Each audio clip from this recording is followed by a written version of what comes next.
The rain had been falling since morning, the kind that didn't just wet the earth, but seemed to soak into every bone of the house.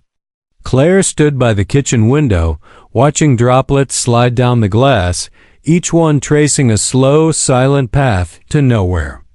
The sky hung heavy and gray over the hills, and somewhere in the distance, thunder rolled like a warning. Her husband Daniel was supposed to be home early. Instead, he'd called an hour ago to say he was bringing someone with him, his cousin Ethan, who needed a place to stay for a few weeks. Claire had met Ethan only once before, years ago at a family gathering. She remembered him as quiet, with an artist's gaze, the kind of man who looked at things longer than most, as though he saw something others missed. When the doorbell finally rang, Claire wiped her hands on her apron and opened the door. Ethan stood there, tall and lean, his hair dripping from the rain, a duffel bag slung over his shoulder. Despite the chill, his smile was warm, but there was a tiredness behind his eyes that unsettled her. "Claire," he greeted softly. "It's been a while." "It has," she replied, stepping aside to let him in. The scent of damp wool and rain followed him. Daniel came in behind him, shaking the water from his coat. "Poor guy's been through a rough breakup," he explained. "Needed a place to clear his head for a bit." Claire smiled politely. But something in the air shifted that night, something she couldn't quite name. Ethan was courteous, grateful, and quiet during dinner. He asked about the house, the town, her garden. He even offered to help with dishes afterward, rolling up his sleeves as if he'd always belonged there. But when she caught him staring absently out the kitchen window, his expression distant, she realized his thoughts were somewhere far away. Over the next few days, Ethan became part of the rhythm of their home, and yet he never quite blended in. While Daniel left for work early each morning, Ethan stayed behind, sketching on the porch or walking into the woods that bordered their property. He was an artist, Claire learned, though he hadn't picked up a brush in months.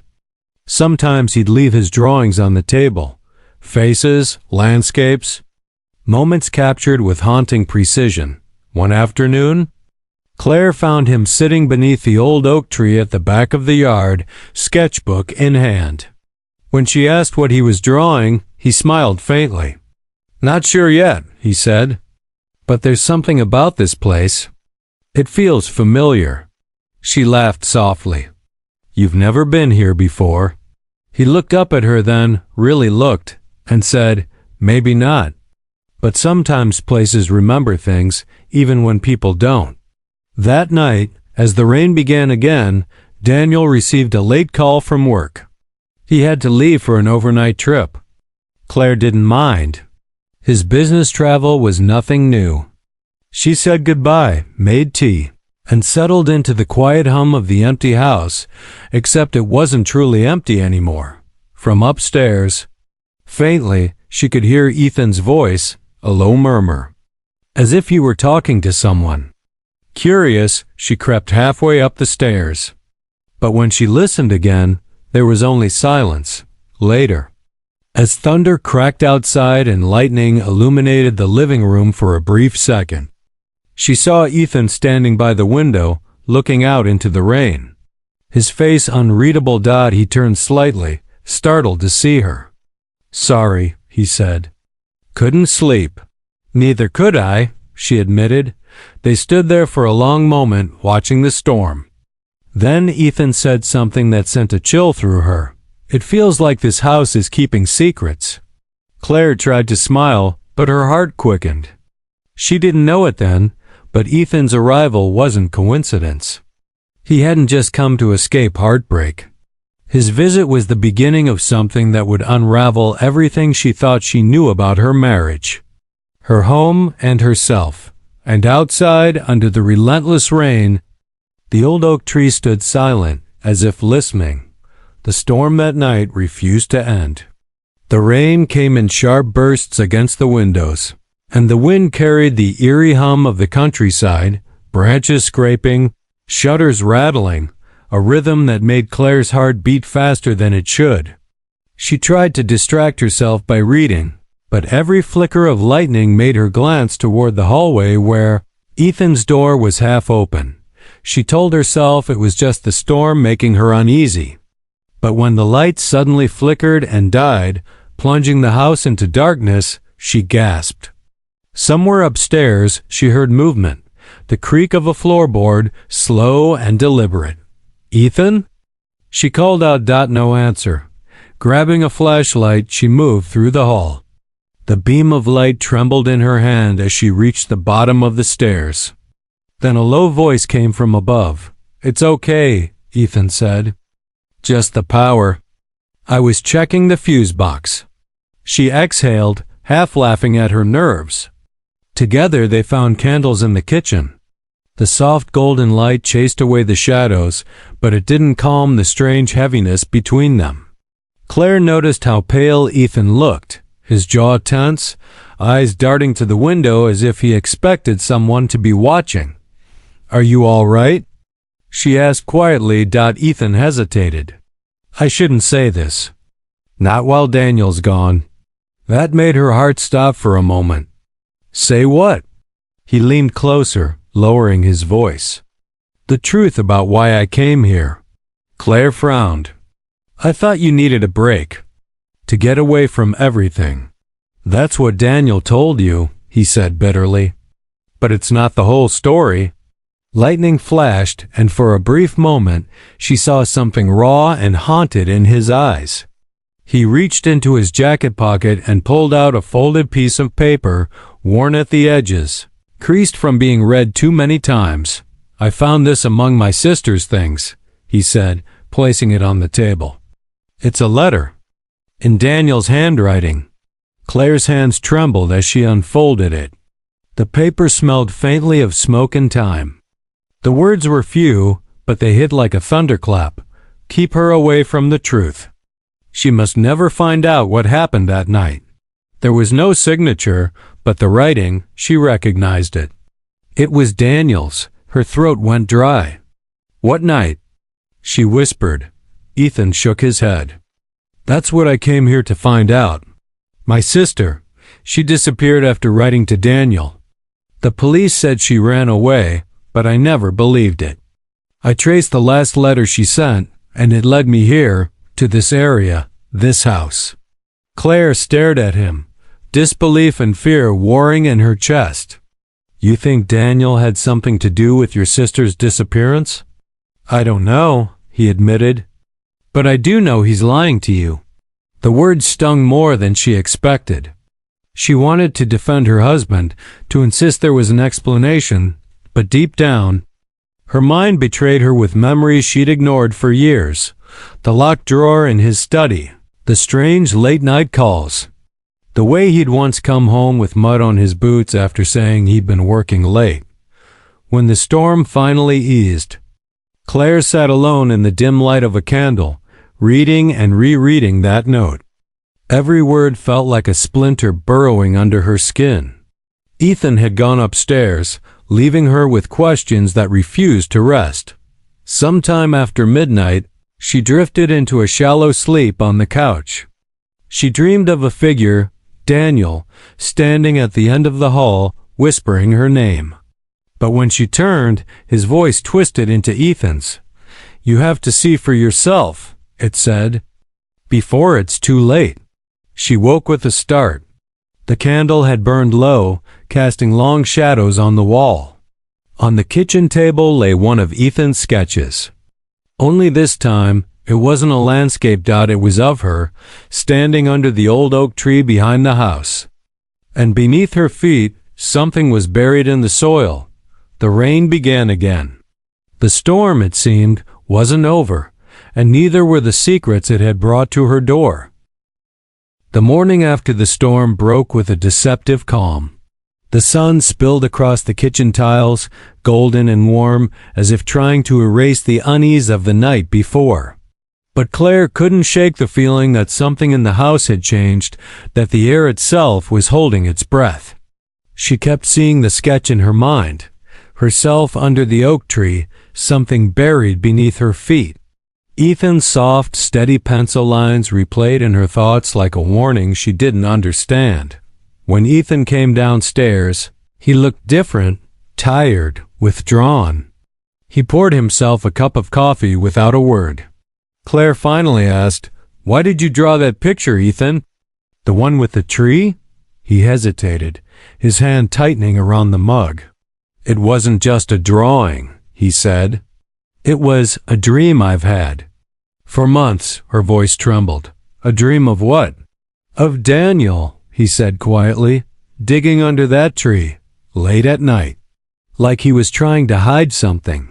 Claire felt a chill run through her. She wanted to laugh it off, to call it ridiculous, but a seed of doubt had already taken root. She remembered nights when Daniel had slipped out of bed, saying he needed fresh air, or that he'd heard something outside. She'd never questioned it then. But now, the image of him standing in the rain, shovel in hand, played in her mind like a scene she wished she could unsee. Ethan noticed her silence. "I didn't want to tell you," he said, "but you deserve to know what I saw." That afternoon, Claire found herself standing at the back door, staring at the old oak tree. Its thick branches reached toward the sky like ancient arms. For years, it had been part of the landscape, a quiet witness to picnics, laughter, and the slow passage of seasons. But now, under the weight of Ethan's words, it looked. Watchful. By evening, Daniel called from the road. His tone was casual, but there was something distant about it. "Everything all right at home?" he asked. "Yes," she lied, glancing at Ethan sitting silently across the room. "Everything's fine." When the call ended, she made a decision. Just after midnight, when the world had fallen into stillness, Claire crept outside. The grass was wet beneath her bare feet. The flashlight beam cut a narrow path through the dark. The oak tree loomed ahead, its roots gnarled and thick like veins in the earth. She hesitated for only a moment before kneeling and pushing her hands into the soil. It was soft from the rain. Her pulse hammered as she dug, dirt caking her fingers. After a few inches, her hand struck something hard. Her breath caught. Carefully, she brushed away the soil until a small, rusted metal box appeared, no larger than a book. It was old, the latch stiff with age. With trembling fingers, she pried it open. Inside were letters, yellowed with time, and a silver locket. She lifted it, heart pounding. The locket clicked open to reveal a faded photograph of a woman she didn't recognize, beautiful, with sad eyes. On the back of the picture, in Daniel's unmistakable handwriting, were the words, "Forgive me, Claire." "The truth isn't what you think," her vision blurred. The night seemed to close in around her. She didn't hear the footsteps until it was too late. When she turned, Ethan was standing a few feet away, the flashlight beam illuminating half his face. His expression was unreadable, not angry, not surprised, just resigned. "I was hoping you wouldn't find that," he said quietly. Claire's voice broke. "What is this, Ethan? What truth? Who is she?" He stepped closer, his eyes glinting in the dark. "That," he said, nodding toward the photograph, "is my sister." The wind stirred the branches above them. Claire's heart stopped. "And Daniel," Ethan whispered, "is the last person who saw her alive." The words hung in the night like the toll of a bell. The truth, or something close to it, had finally surfaced. But as the clouds swallowed the moon, Claire realized that what she'd unearthed beneath that tree was only the beginning. Something darker still lay buried, not in the ground, but in the people she thought she knew. The night had never felt so long. The rain had stopped, but the silence it left behind was heavier than thunder. Claire stood under the old oak tree, the metal box open in her trembling hands, the photograph glinting faintly in the weak flashlight glow. Ethan's words echoed through her. "That's my sister." And Daniel was the last person who saw her alive. She felt her throat tighten. "You're lying," she whispered, but even to her own ears, the words lacked conviction. Ethan didn't flinch. I wish I were, he said softly. She disappeared 5 years ago. The police said she ran away after her engagement ended. But I knew she wouldn't just vanish. I found her last letter a few months ago. It was sent to Daniel. And then I found the one he wrote back, the one you saw last night. He knew something. He's been hiding it ever since. Claire's mind spun, trying to piece together fragments that didn't fit. Daniel engaged? To your sister? He nodded slowly. Before he met you. He never told you, did he? Her heart dropped. She remembered the gaps in Daniel's past, the stories he skipped over, the people he never mentioned. But even as anger flared, something else rose beneath it. Fear. So what do you think happened to her? She asked. Ethan looked away, jaw clenched. I used to think Daniel hurt her, but now I'm not sure. I think he was trying to protect her. Before Claire could respond, headlights flashed through the trees. The crunch of tires on gravel broke the quiet. Ethan turned sharply toward the sound. Daniel, Claire breathed. The car doors slammed. Seconds later, Daniel appeared in the beam of the flashlight, soaked, wild-eyed, and furious. What the hell are you doing out here? He demanded. Claire held up the box. You tell me. For a moment, Daniel just stared, then his expression shifted, not to anger but to weariness. He looked at Ethan, then at the open locket in Claire's hand. So you found it, he said quietly. Found what? She snapped. The secret.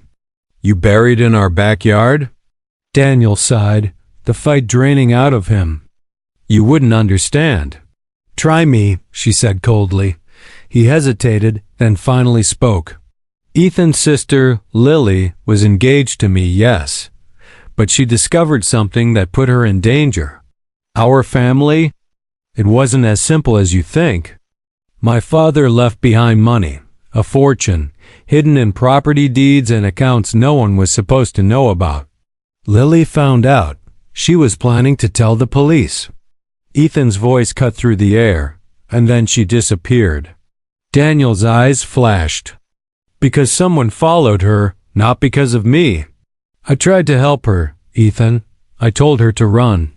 She called me the night she vanished. I was too late. Claire's pulse raced. So why bury the letters? Why hide this? Daniel's voice cracked.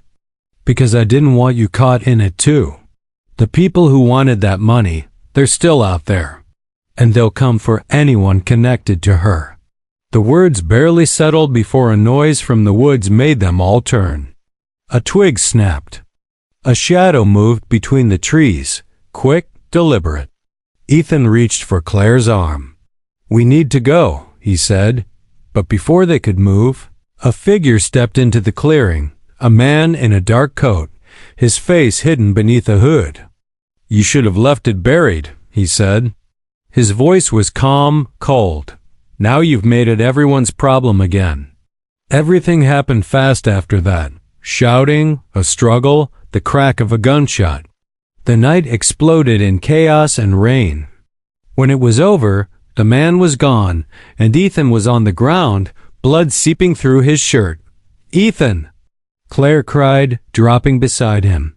He managed a weak smile. Guess I finally got my answers, he whispered. Just not the way I wanted. Daniel knelt beside them, trembling. We'll get help, he said, voice breaking. Ethan shook his head. No, just promise me. You'll tell her story. Don't let her vanish twice. His eyes closed, and the night fell silent again. Days later, the police uncovered everything. The letters, the stolen inheritance, the men who had hunted Lily down. Daniel's name was cleared, but nothing felt clean anymore. Weeks passed. The rain returned. Claire often found herself standing. Beneath the oak tree, the wind moving gently through its branches. She could still see Ethan's face, hear his voice in the quiet. You can't always choose who changes your life, he had said. Only what you do after they do. And though he was gone, his presence lingered, not as guilt, but as a reminder. Sometimes, the people who enter your life unexpectedly don't just bring change. They reveal the truth that's been waiting all along.